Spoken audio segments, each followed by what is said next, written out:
let us say, been many decades in existence and in very good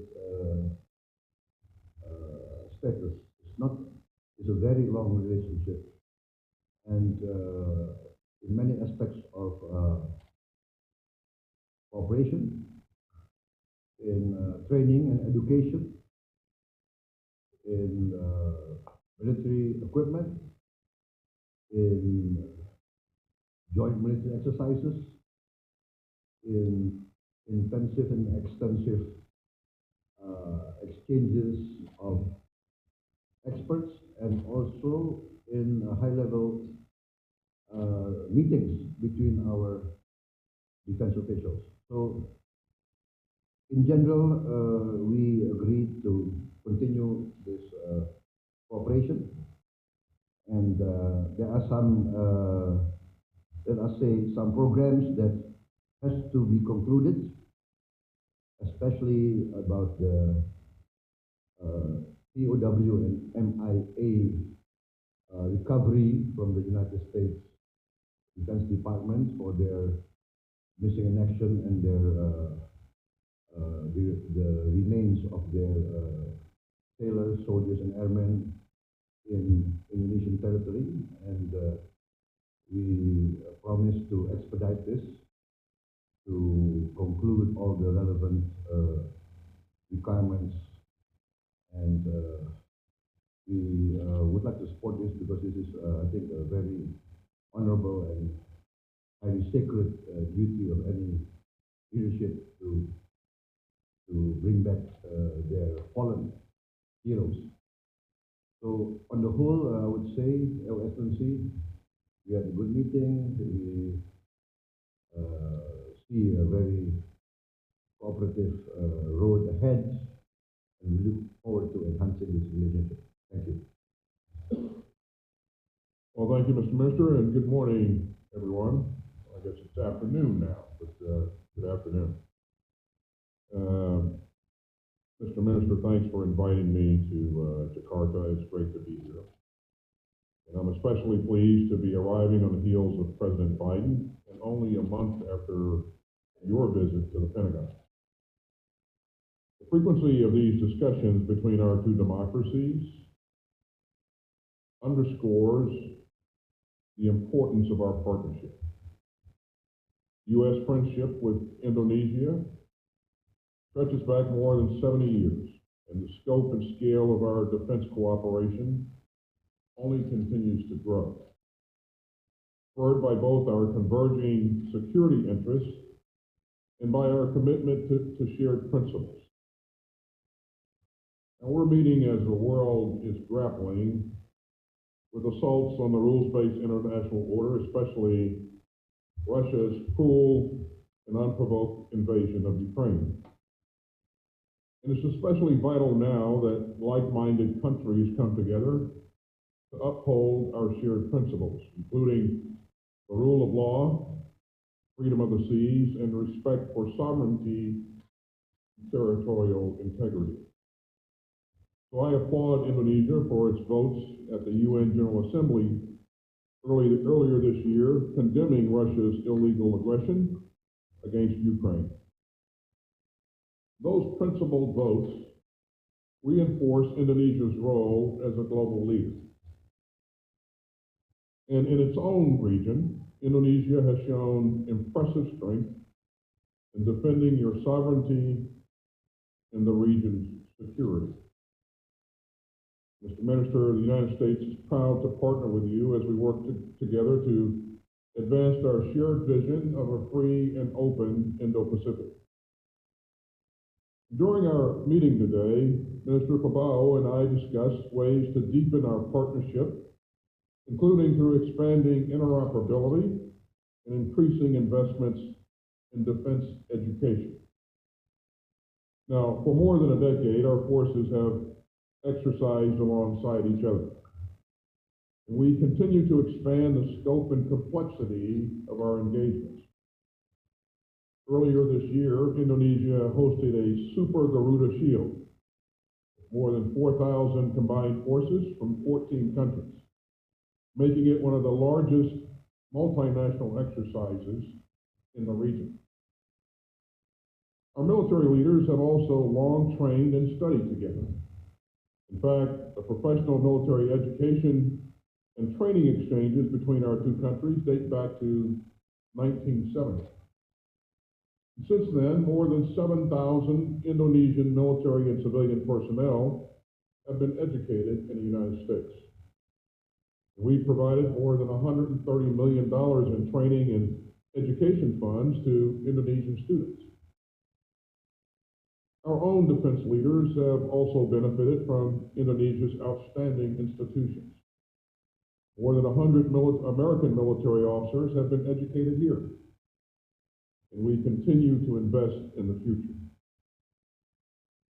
As President Biden announced at the U.S., ASEAN, and East Asia summits, we plan to fund new education and networking opportunities for emerging civilian defense leaders, increased English language training and professional military education, and new institutional capacity building engagements. And we appreciate Indonesia's support for these efforts. Our investments in the next generation of leaders will help ensure that our shared vision of a secure, open, and prosperous region thrives in the decades ahead. So, Mr. Minister, thank you for your partnership and your leadership as we work together to build a brighter future. So thank you, and we'll be happy to take a couple of questions.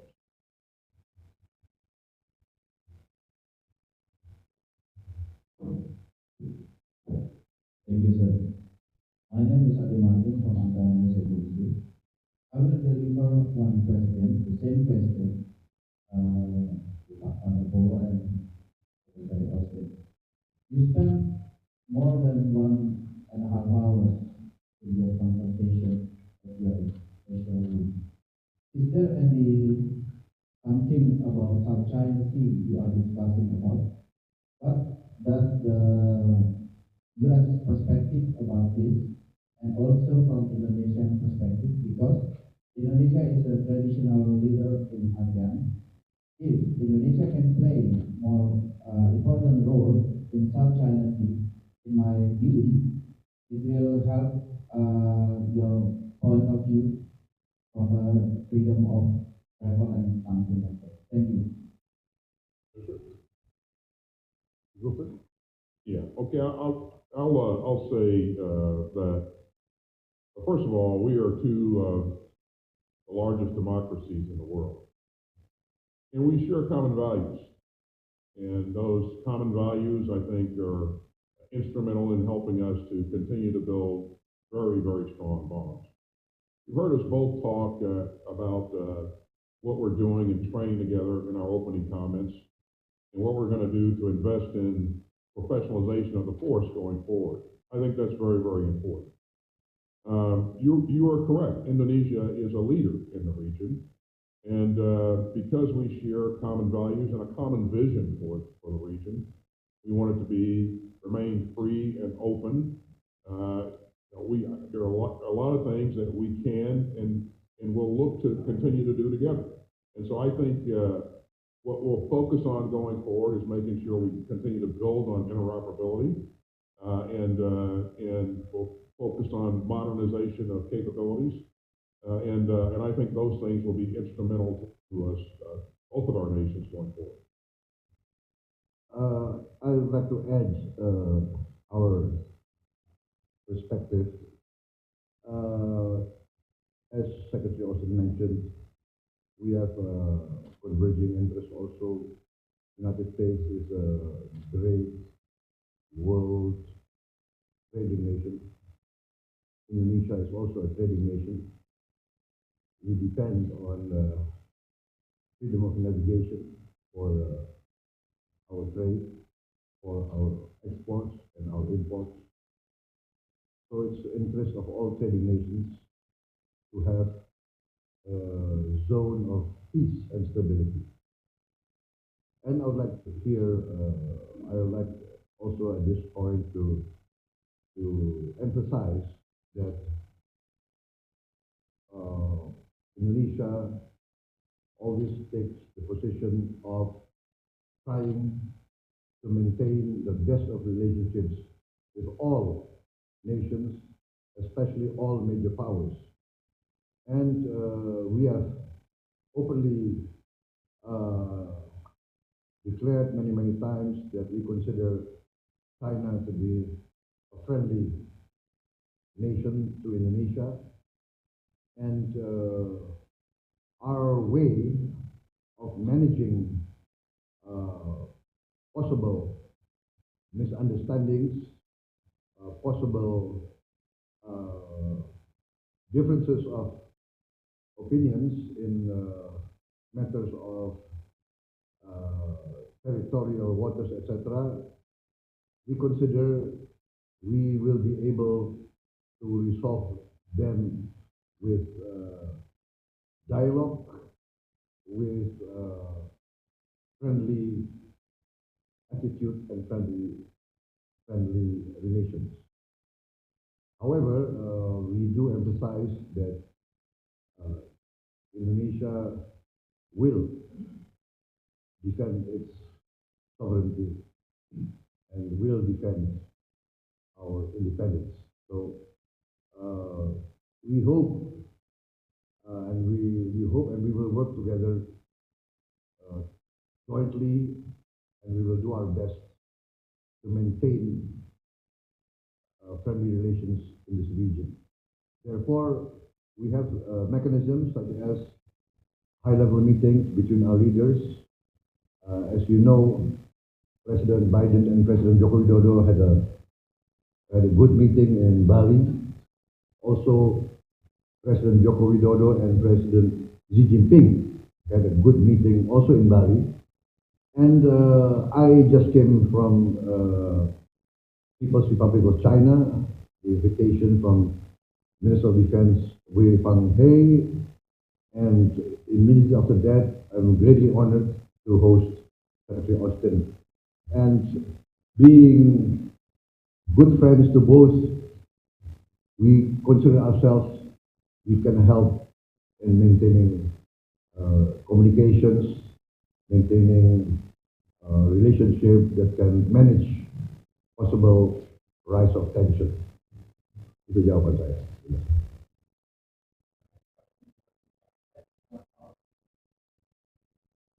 Thank you so much. Secretary Austin, you made an impassioned case at the Halifax Security Forum to continue military aid to Ukraine. But in the past months, we've seen U.S. disbursements to Ukraine drop by about half for each package. And Ukrainian officials are worried, of course, about ammunition shortages, about weapons shortages. Do you think Ukrainians are now getting enough military aid from the United States to sustain their fight? And of course, with the winter coming, do you think they can sustain the military gains and continue forward with the current level? And Minister Prabowo, if I may, your meeting with Secretary Austin, as you said, just days after meeting with your Chinese counterpart, Wei Fenghe, to announce new joint military exercises that are being considered.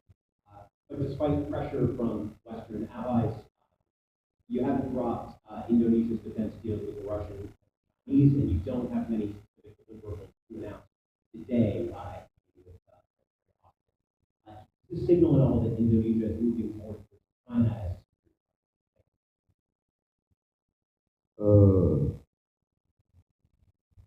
I'm not sure I get the essence of your question in the sense that we do not cease our defense procurements from Russia and China. Is that your question? correct? Yeah, you don't have any new deliverables in the United States regarding pressure from Western. You haven't given up those deals.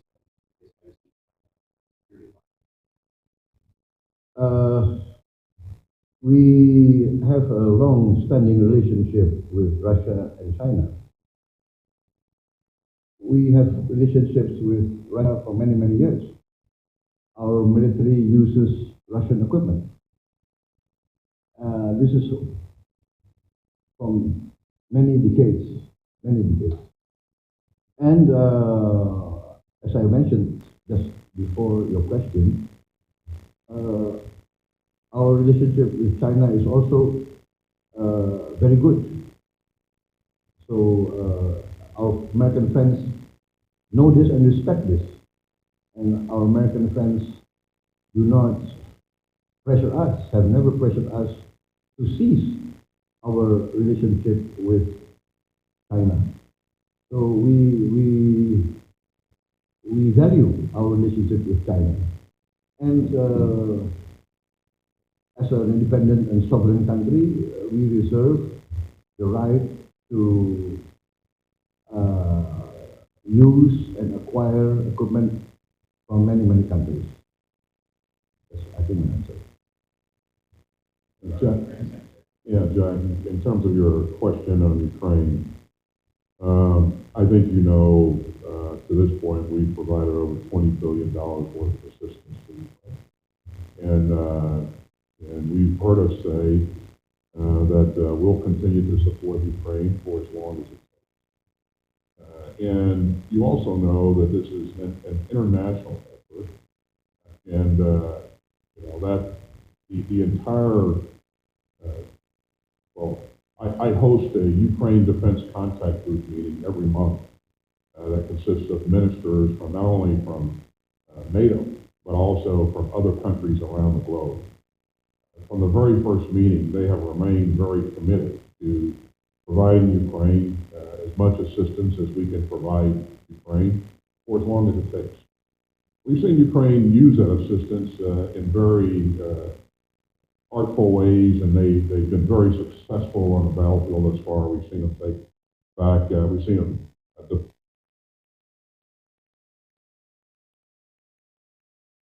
defeat the Russians in the Battle of Kyiv. They've taken back Kharkiv. They have also most recently taken back the important town of Kherson. And so we've seen a number of successes on the battlefield. And as we go forward into the winter, we've done a lot to try to prepare the Ukrainians to be prepared for a fight in the winter, and enable them to continue to keep pressure on their adversaries throughout the winter months. I think they'll be in much better condition than their adversaries because of the things that we provided. And again, our focus is to support them throughout. Their focus is to make sure that they're doing everything to take back every inch of their sovereign territory. So, hard to predict how things will evolve and on what timeline, but we're in this in support of Ukraine for as long as it takes.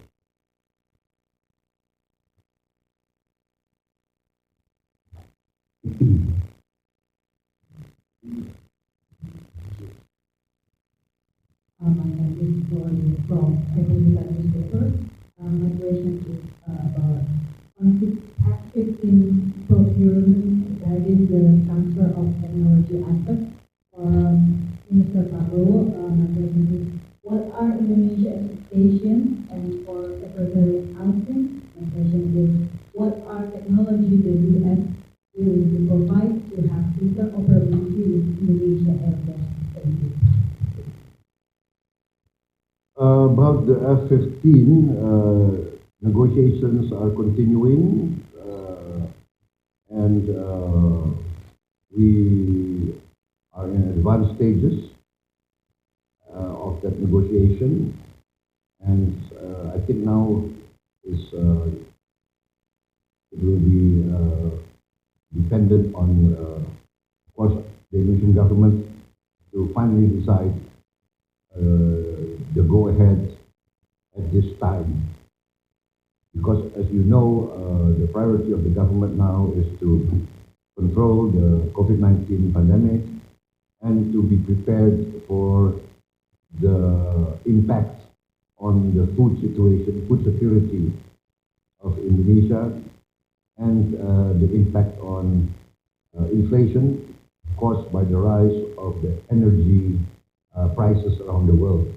So the impact of the Ukraine war is very real, and all the warnings from international institutions, from the World Bank, the IMF, the ADB, etc., and the warning about the climate situation next year, the El Nino, which will mean a long dry period, which can impact our food production.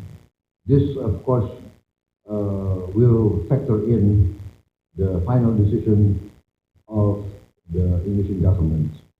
But as the Ministry of Defense, we have calculated, we have designed a program together with our American partners in industry that we are confident, and I have advised our government that we are confident that the financial package is affordable, because these systems are systems that we will use for at least 25 to 30 years ahead.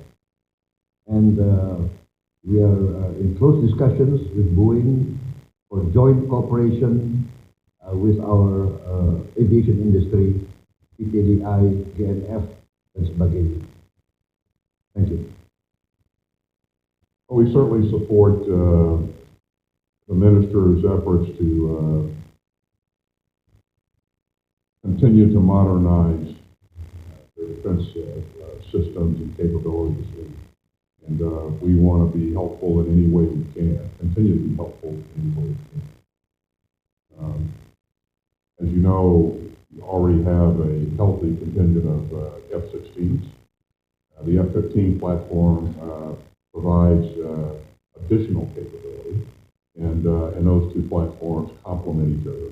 Just as you see in the U.S. forces, we have a number of different types of platforms that work together. Now, the acquisition of the F-15 certainly increases interoperability.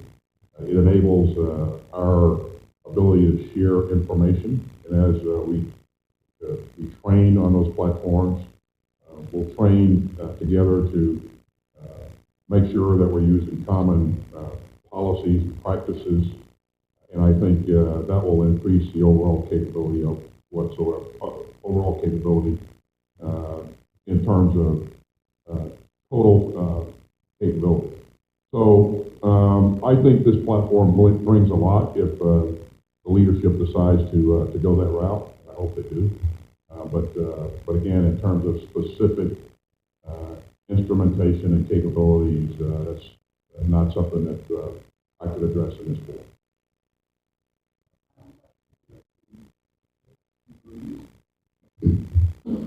Mr. Prabowo, on board fighter jets again, could you reach a deal on those jets by the end of the year? Do you think that it's always okay with Indonesia's request to pay for the jets installment over time? And for Secretary Austin, on Elon Musk and China, some U.S. officials have been discussing whether there might be some potential national security risks from business ventures. Mark Warner, the chairman of the Senate Intelligence Committee, recently said that no American was more beholden to China than Elon Musk. Whether you would be willing to share some thoughts on that? Well, I certainly don't want to make any comments on any specific individuals. I would just say the Department of Defense does business with a number of different companies, and as you know, we have specific policies and procedures that we follow as we conduct that business, and we'll do everything that we do going forward will be, as it always is, in accordance with laws and prescribed procedures. And I'll just leave it at that. Regarding the F-15 program, as I explained in my earlier response, the decision now is on the Indonesian government for the final political decision. Negotiations have advanced very well. On the second part of your question, yes, we discussed with Boeing, and they have agreed to the financial package that we requested and that has been arranged. So everything is in place. This is going to be a political decision. As they say, I'm responsible for defense. Political decision is what they say in the US, above my pay grade. So I'm not authorized to make any political decisions. Thank you.